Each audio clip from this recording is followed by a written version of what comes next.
ॐ अज्ञानतिमिरन्धस्य ज्ञानञ्जनशलाकया चक्षुरुन्मिलितं येन तस्मै श्रीगुरुवे नमः।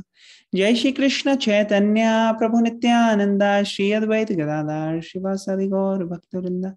हरे कृष्ण कृष्ण कृष्ण हरे हरे, हरे राम राम राम हरे हरे। मूकं करोति वाचालं पंगुं लंघयते गिरिं यत्कृपातमहं वन्दे श्रीगुरुदीनतारिणं परमानंद माधवं श्री चैतन्य ईश्वरम्। हरे कृष्णा एंड वेलकम एवरीवन। तो दामोदर मंथ चल रहा है, बहुत ही ऑस्पेशियस टाइम है ये, और हम दामोदर आरती रोज कर रहे हैं। तो दामोदर अष्टकम सिंग करते हैं हम दामोदर आरती के दौरान, जैसे आप लोगों को पता है। तो आज हम उसकी ट्रांसलेशन पढ़ेंगे और थोड़ा डिस्कशन करेंगे कि कैसे क्या है इसका बेसिस, कहाँ से आया ये। तो इसके बारे में हम ज्यादा डिस्कशन करने वाले हैं। तो सबसे पहले हम ये रीड करेंगे, यहाँ पे श्री दामोदर अष्टकम लिखा हुआ है ना जो ऊपर। तो इसको कौन वॉलंटियर करेगा रीड करने के लिए? कोई वॉलंटियर करेगा? फाउंड इन पद्म पुराण ऐसे लिखा हुआ है, कोई पढ़ेगा इसको? हरे कृष्ण प्रभु जी। हाँ, हरे कृष्ण। हाँ प्रभु जी। Shri Damodara Ashtaka found in Padma Purana of Krishna Dvaipayana Vyasa, spoken by Satyavrata Muni in the conversation with Narad Muni and Shaunak Rishi. Okay, thank you. तो यहाँ पे एक मिनट स्टॉप करते हैं माता जी। तो ये दामोदर अष्टक आया कहाँ से हमारे पास, ये किसने लिखा है, कैसे आया है? तो ये यहाँ पे बताया गया है कि पद्म पुराण के अंदर दिया गया है। ये कृष्ण द्वैपायन व्यास कौन है, किसी को पता है? व्यास देव जी है ना प्रभु जी, उनका फर्स्ट। तो ये व्यास देव जी का पूरा नाम है कृष्ण द्वैपायन व्यास। वो वाले व्यास देव जो इस पर्टिकुलर युग में आए थे। और ये पद्म पुराण के उस सेक्शन में आ रहा है जहां पे सत्यव्रत मुनि नारद मुनि से बात कर रहे हैं और शौनक ऋषि से। ठीक है, तो सत्यव्रत मुनि नारद मुनि और शौनक ऋषि से बात कर रहे हैं, उस दौरान ये आ रहा है उस कॉन्वर्सेशन में। माता जी आप आगे कंटिन्यू करोगे प्लीज। हाँ जी प्रभु जी। In the month of Kartik, one should worship Lord Damodar and daily recite the prayers known as Damodar Ashtaka, which has been spoken by the sage Satyavrata, and which attracts the Lord Damodar. हरे कृष्ण। तो ये पद्म पुराण में दी गई हैं, और फिर 500 साल पहले Lord Chaitanya Mahaprabhu के शिष्य सनातन गोस्वामी जब उन्होंने लिखी ये बुक हरि भक्ति विलास, तो उनमें उन्होंने ये बात रिवील करी, बताई कि अगर ये कार्तिक के महीने में, दामोदर के महीने में हम ये रिसाइट करेंगे प्रेयर्स हर रोज, तो इसका बहुत ज्यादा स्पिरिचुअल बेनिफिट हमें मिलेगा। तो ये बहुत ज्यादा स्पिरिचुअल बेनिफिट जो है ये कार्तिक के मंथ में सबको मिल सकता है। तो अब मैं पहला वाला सिंग करूंगा एक पैराग्राफ, फिर उसका हम ट्रांसलेशन पढ़ेंगे, फिर डिस्कशन करेंगे, फिर दूसरा वाला करेंगे, ऐसे 1 2 3 4 करेंगे। तो I do the first one. नमामीश्वरं सच्चिदानन्दरूपं लसत्कुण्डलं गोकुले भ्रजमानम् यशोधाभियोलोकलादध्वमानं परं दृष्टम् अत्यन्ततो धृत्य गोप्यः। ओके, तो इसका आप ट्रांसलेशन पढ़ेंगे। कौन पढ़ेगा ट्रांसलेशन? कौन वॉलंटियर करेगा?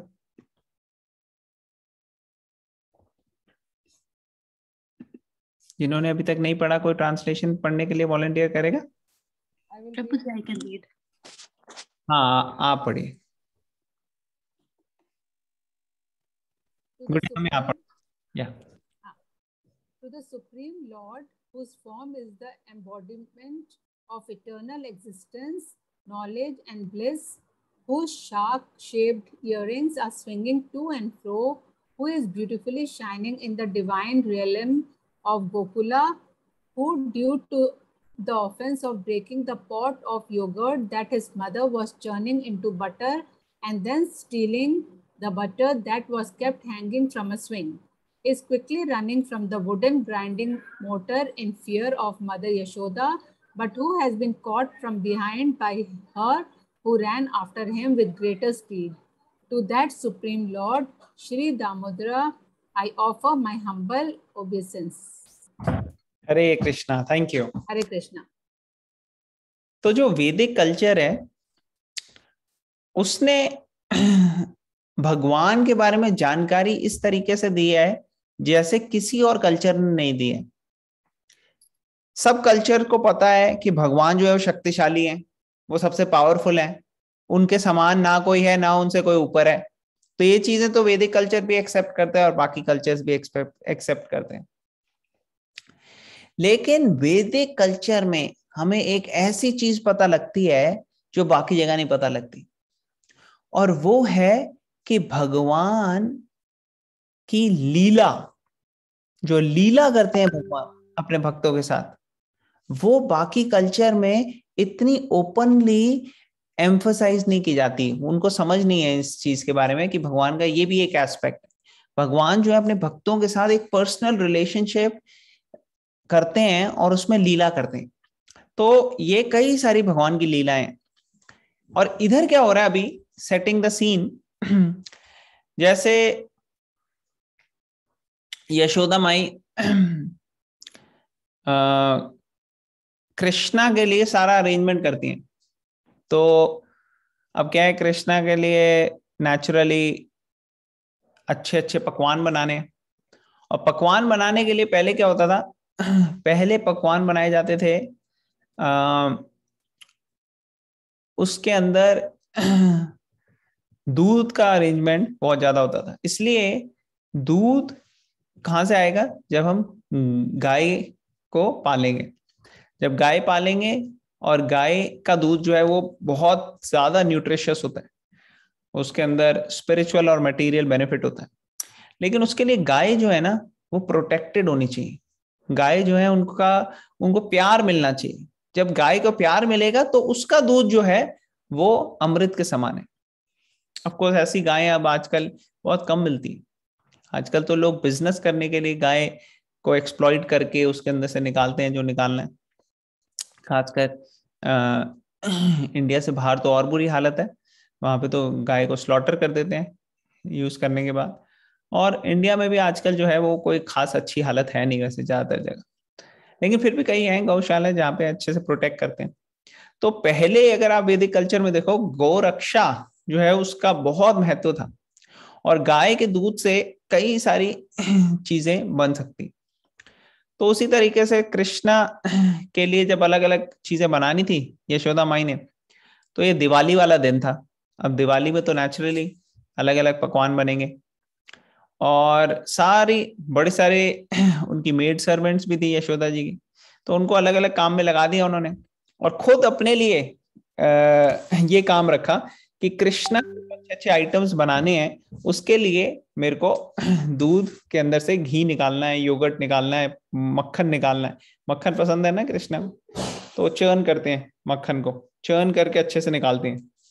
तो जैसे वो चर्न कर रहे थे मक्खन को, दूध को मक्खन निकालने के लिए, तो साथ साथ कृष्णा के बारे में ही वो गा रहे थे, सिंग कर रहे थे सॉन्ग्स कृष्णा से रिलेटेड, जो कृष्णा की लीलाएं हैं, तो ऐसे स्मरण कर रहे थे।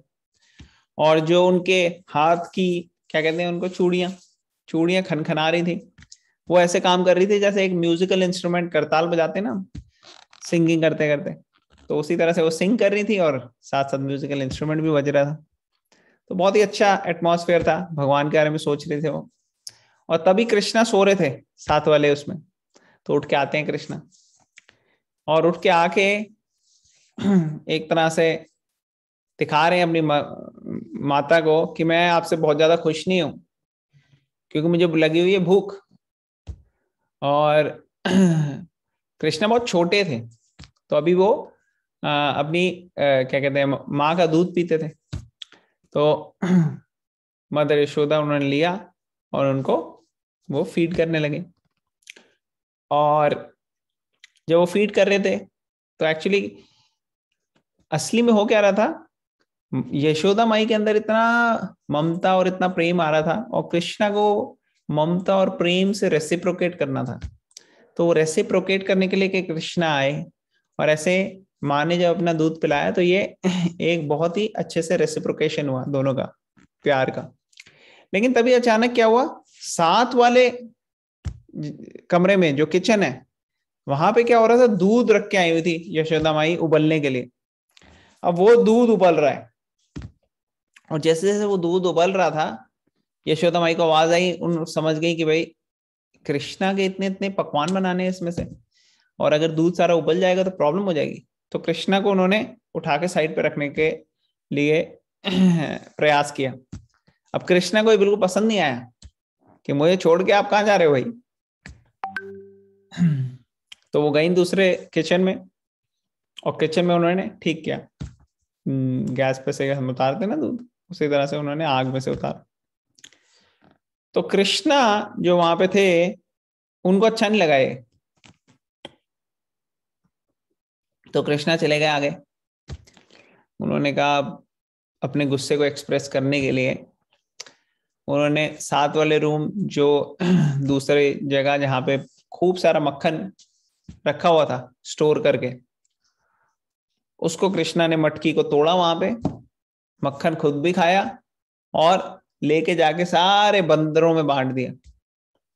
जब तक यशोदा माई आई उन्होंने देखा अरे ये कृष्णा कहाँ चला गया। फिर उन्होंने देखा अलग अलग जगह ढूंढ रहे थे, उन्होंने देखा ये यहाँ पे भी सारा गंद मचा दिया। तो यशोदा माई भाग रही थी और भाग के कृष्णा को पकड़ना चाह रही थी और कृष्णा आगे आगे भागने लग गए। फाइनली मदर यशोदा ने एक डंडी उठा ली और कृष्णा जिनसे डर भी भाग जाए डर के, वो यहाँ पे भयभीत होते हुए नजर आ रहे हैं, डरते हुए नजर आ रहे हैं। किससे? अपनी माता से। और कृष्णा आगे भागते आ रहे हैं, मदर यशोदा पीछे पीछे आती जा रही। और फाइनली यशोदा माई ने कृष्णा को पकड़ा और अब उन्होंने कहा ये बहुत बदमाश हो गया, इसको पकड़ के एक जगह बांधूंगी, मैं इसको टाई करूंगी, बांधूंगी। और बांधने के लिए वो रस्सी लेके आए। अब रस्सी लेके आए, जब वो बांध रहे थे तो उसमें रस्सी जो है ना वो थोड़ी छोटी रह रही थी। कितनी? 2 फिंगर, इतना 2 फिंगर का डिस्टेंस बच रहा था। तो उन्होंने कहा ठीक है और रस्सी लेके आते हैं, और लेके आए रस्सी, फिर बांधने की कोशिश की। फिर 2 फिंगर का डिस्टेंस अभी भी बच रहा है। उन्होंने कहा ले, अभी तो मैं पहले भी 2 फिंगर था, अभी मैंने इतनी रस्सी बांध दी अभी भी। फिर और रस्सी लेके आए, जितनी भी रस्सियां ला रहे थे वो उतना ही 2 फिंगर का डिस्टेंस बचता जा रहा था। इवन तो पूरी टाइटली बांध दी थी रस्सी, मतलब खींच के, और कृष्णा का भी साइज बढ़ नहीं रहा था और रस्सी बढ़ती जा रही थी लेकिन फिर भी बांध नहीं पा रही थी। पूरे वृंदावन की रस्सियां ले आए वो इधर उधर से सब करके, फिर भी कृष्णा बंध नहीं पा रहे थे। लेकिन फिर फाइनली अपनी माता को देख के कृष्णा ने कहा आई विल अलाउ। तो अब हर, ये देखने में तो बहुत आम सी लीला लग रही है, कोई खास इसमें मतलब ज्यादा ऐसे दिख नहीं रहा कि कोई अजीबोगरीब बात हो, लेकिन एक्चुअली हर स्टेप पे यहाँ पे लेसन्स है, हर स्टेप पे लेसन्स, और इसके हिडन मतलब है। जितनी आपकी स्पिरिचुअल मैच्योरिटी होगी उस हिसाब से आपको और ज्यादा इसके बारे में पता लगता जाएगा। मैं थोड़ी सी चीजें टच करूंगा सिर्फ, आज टाइम कम है हमारे पास। तो हुआ क्या, यशोदा माई कृष्णा को छोड़ के दूसरी जगह लेने जा रही थी दूध, वो जो दूध उबल रहा था। एक्चुअली जो दूध उबल रहा था ना, ये दूध में भी चेतना थी, और दूध को चेतना जो थी वो दूध ये सोच रहा था कि यार ये सारा का सारा अगर दूध मदर यशोदा ही इसको पिला देंगी तो मेरे को कौन पिएगा, अब मेरा कोई जरूरत ही नहीं है, कोई यूज ही नहीं है, इसलिए मैं सुसाइड कर लेता हूं। तो दूध उबलने वाला था, उबल के वो सारा गिरने वाला था कि मैं सुसाइड कर रहा हूं। लेकिन मदर यशोदा ने कहा नहीं नहीं, मुझे ये कृष्णा की सेवा में लगाना है दूध को, इसलिए मैं इसको रखती हूँ साइड पे कृष्णा को और लेने जाती हूँ। तो इससे पता लगता है कि भगवान की सेवा अगर हमें करनी है तो उसके लिए कभी कभार हमें भगवान से जुदा भी होना पड़ता है। सर्विस इन सेपरेशन, जैसे मदर यशोदा ने कृष्णा को रखा भगवान की सेवा करने। तो भगवान की सेवा के लिए कई बार भगवान से अलग भी जाना पड़ सकता है। जैसे भीष्म पितामह जो थे वो कौरवों की तरफ से फाइट कर रहे थे, पांडवों की तरफ से तो कर नहीं रहे थे। तो कोई कहेगा क्यों भीष्म क्यों नहीं कर रहे थे? एक्चुअली भीष्म बहुत बड़े भक्त हैं भगवान के, लेकिन फिर भी क्योंकि भगवान चाहते थे उनको सेवा करें वो इस तरीके से, दूसरी पार्टी में जाके कौरवों की तरफ से युद्ध करके, तो भगवान की सेवा के लिए वो भगवान से अलग होने के लिए भी तैयार थे, क्योंकि भगवान की सेवा के लिए चाहिए। उसी तरह मदर यशोदा भी ये कर रही थी। लेकिन अगर कोई बिना भगवान की सेवा के लिए जाए तो वो अच्छा नहीं। अगर भगवान की सेवा के लिए जा रहे हैं तो अलग बात है, लेकिन सेवा के बिना जाने के लिए अच्छा नहीं है। और इसको दिखाने के लिए भगवान गुस्सा हो गए, यहाँ पे सिखाने के लिए। तो भगवान गुस्सा हो गए कि आप मेरे से को छोड़ के क्यों गए। अब वो चले गए दूसरे कमरे में, और वहां पे उन्होंने मटकियां वगैरह तोड़ी, और उसका जो मक्खन है खुद भी खाया और बंदरों में बांटा। तो बंदरों में क्यों बांटा? क्योंकि वो बताते हैं कि पहले जब मैं आया था राम के रूप में तो इन बंदरों ने मेरी बड़ी मदद की थी। इन्होंने इतनी मदद करी मेरी जब रावण को कॉन्कर करना था, तो मैं पूरी तरह से इनका ऋण चुका नहीं पाया, तो इसलिए अब मैं चुका रहा हूं ये बहुत ही अनमोल मक्खन देके। अच्छा, मदर यशोदा दूसरे रूम में जब दूध को बचाने गई थी तो इसलिए भी बचाने गई थी क्योंकि दूध बहुत प्रेशियस है। इसको कहते हैं पद्म गंधा दूध। पद्म गंधा मीन्स इसमें से एक नेचुरली फ्रेग्रेंस आती है, इसमें से लोटस की बहुत ही अच्छी फ्रेग्रेंस होती है इसकी मिल्क की। क्यों ये स्पेशल मिल्क कैसा था? ये स्पेशल मिल्क कैसा था कि यशोदा माई और नंद बाबा के घर आपको पता है कितनी गैया थी? 9 लाख। हाँ, तो एक्चुअली तो अनगिनत बहुत अनलिमिटेड गैया थी, लेकिन जनरली नंबर होता है 9 लाख गैया। तो उनमें से चुनी जाती हैं सबसे बेस्ट गाय जो दूध देने वाली, और उन दूध देने वाली बेस्ट गाय में चुनी जाती है 108 बेस्ट गाय। और उन 108 बेस्ट गाय जो है उनका दूध यूज करते हैं, और उसमें उसको दूध को खेतों में फसल में डाला जाता है, और उस फसल को खिलाया जाता है 8 बेस्ट गाय को।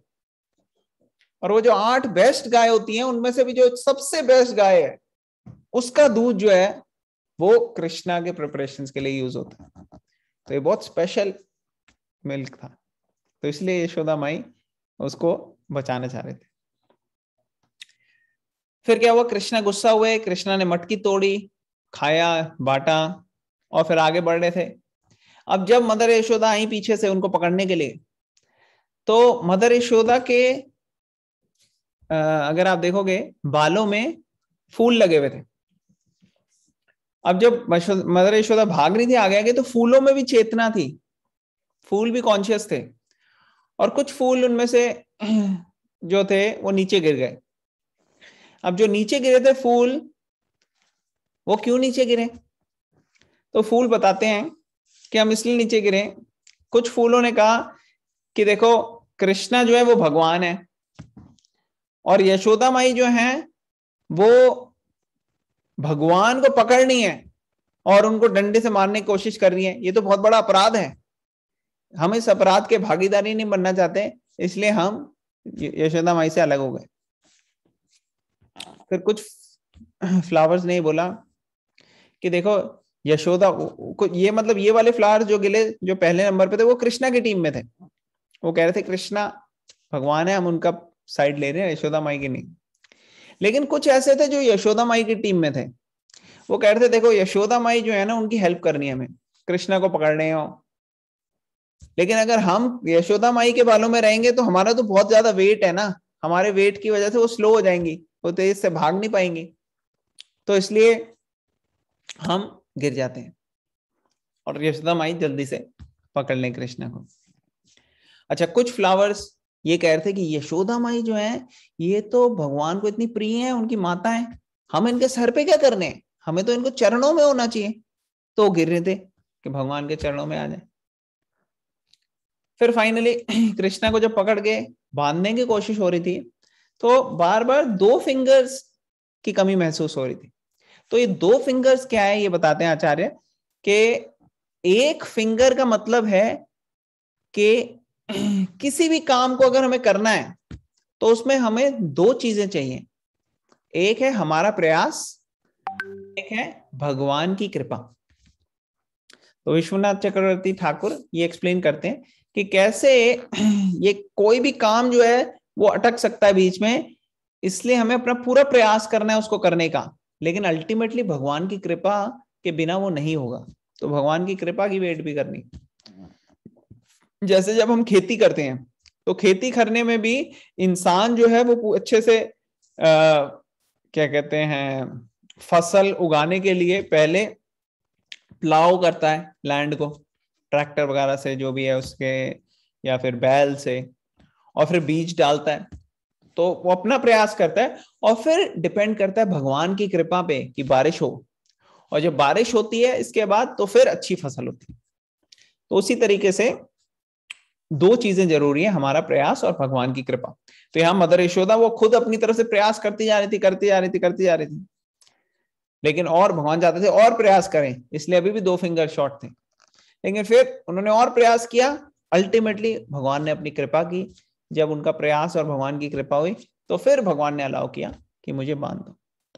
तो ये पूरा जो है सीन चल रहा था। अब भगवान को बांध के वो चली गई, और फिर क्या किया भगवान ने, कृष्णा को जिस सिलेंडर के साथ बांधा था ओखली के साथ, वो लेके चलने लग गए। क्रॉल करते हैं ना बच्चे, वैसे क्रॉल करने लगे। छोटे ही थे कृष्णा और पीछे पीछे सिलेंडर आता जा रहा था, और कृष्णा ऐसे अपने वरांडे में ऐसे घूम रहे थे क्रॉल करते करते, और फिर ये 2 वहां पे पेड़ थे, 2 पेड़ों के पीछे जाके ये सिलेंडर फंस गया। कृष्णा के लिए क्या बड़ी बात थी, कृष्णा ने एक जोर से टक किया, दोनों के दोनों पेड़ ठा। अब ये यमल अर्जुन पेड़ थे, कोई छोटे मोटे ऐसे ऑर्डिनरी से पेड़ नहीं थे, बहुत स्ट्रांग होते हैं, बड़ी बड़ी आंधी तूफान में भी नहीं गिरते।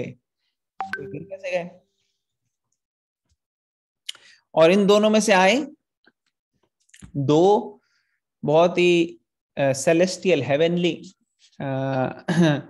लोग। एक का नाम था नल कुबेरा, एक का मणिग्रीवा था। इनको एक्चुअली पहले श्राप मिला था।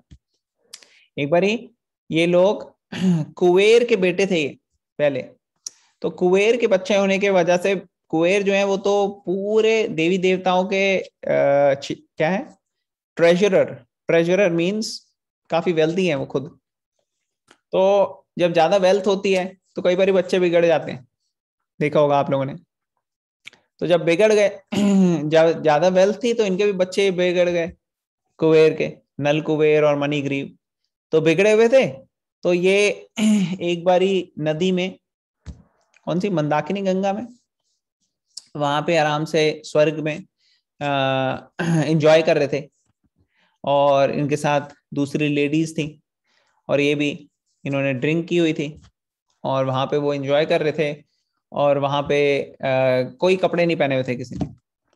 तभी नारद मुनि वहां से गुजरने लगे तो लेडीज ने सबने अपने आप को ढक लिया, अच्छे से कवर कर लिया। लेकिन ये जो थे बदमाश थे, इंटॉक्सिकेटेड हुए थे, पूरे सब धर्म वरम भूल चुके थे।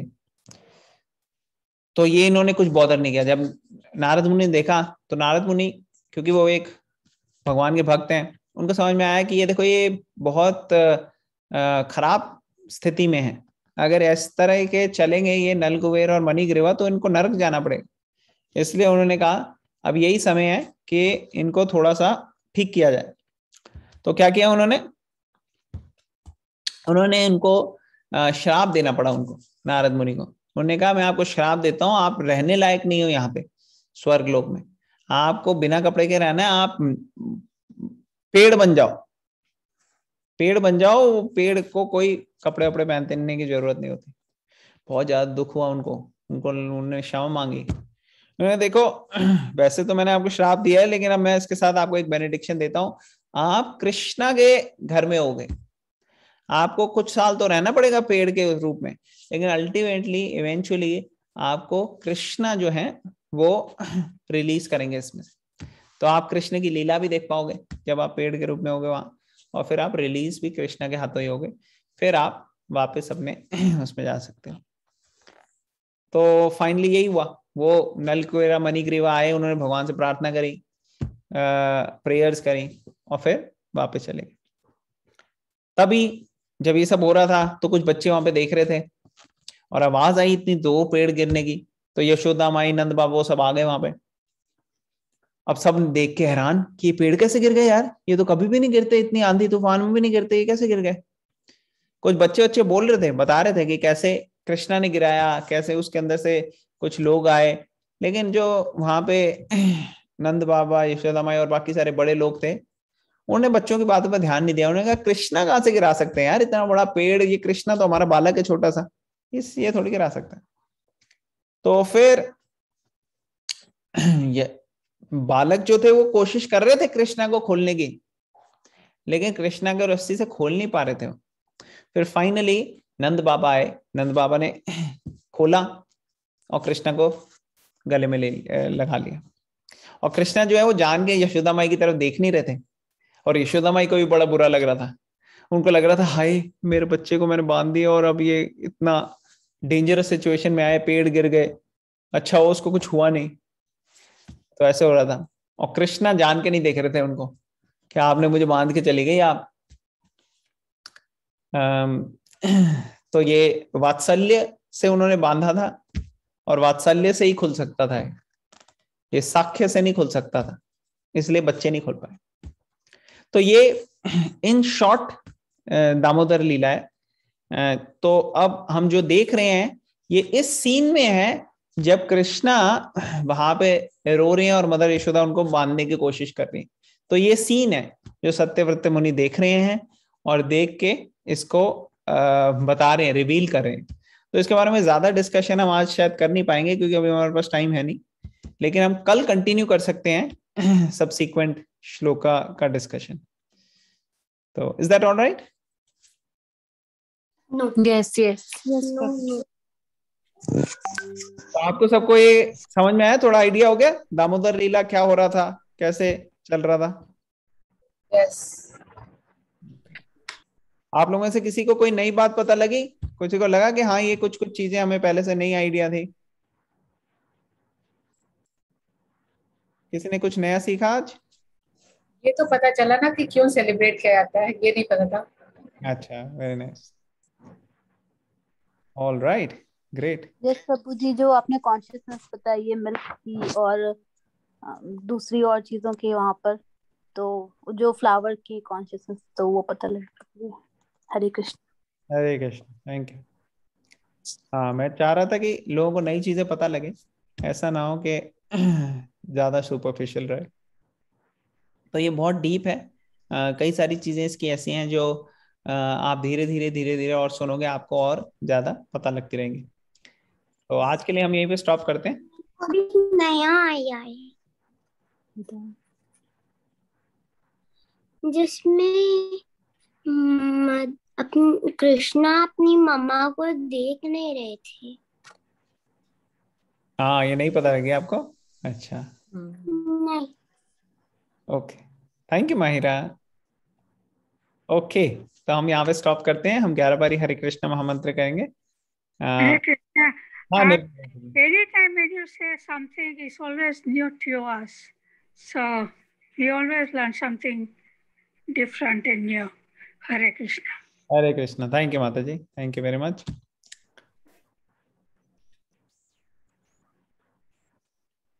तो हम यहाँ पे स्टॉप करेंगे।